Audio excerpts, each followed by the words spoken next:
पाकिस्तान ने क्या किया, अमेरिका ने ईरान के साथ क्या किया, हम हर दिन इस बारे में डिबेट करते हैं। लेकिन एक चीज है जो हमारे घर के अंदर घुसती ही चली जा रही है, लेकिन वो हमारी डिबेट का हिस्सा नहीं है, हमारी फूड प्लेट। आज दूध पर भरोसा नहीं है, पनीर पर भरोसा नहीं है, मसालों पर भरोसा नहीं है, एंड इवन जो खाना हम खुद अपने हाथों से बनाकर खा रहे हैं उस पर भी भरोसा नहीं है।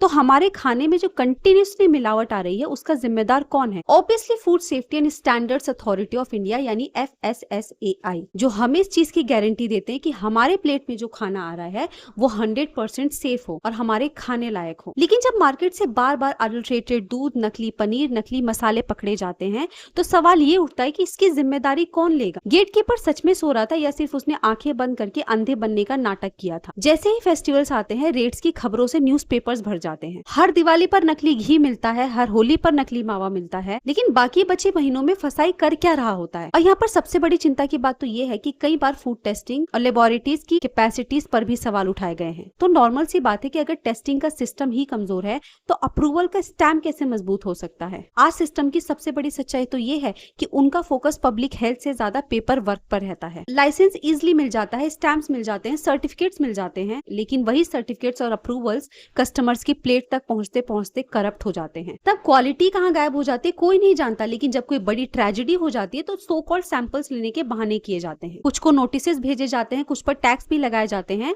और फिर उसके बाद सब कुछ जैसे का तैसा चलने दिया जाता है। लेकिन जिस इंसान की किडनी खराब हो गई, जिसके बच्चे को लॉन्ग टाइम एक डिजीज मिल गई या किसी के परिवार में किसी को कैंसर हो गया, उनके लिए सो कॉल्ड फाइन किसी काम के नहीं होते। एक्चुअल बात तो यह है कि फूड अडल्ट्रेशन को सिर्फ बिजनेस वॉयलेंस नहीं बल्कि ह्यूमन वॉयलेंस माना जाना चाहिए।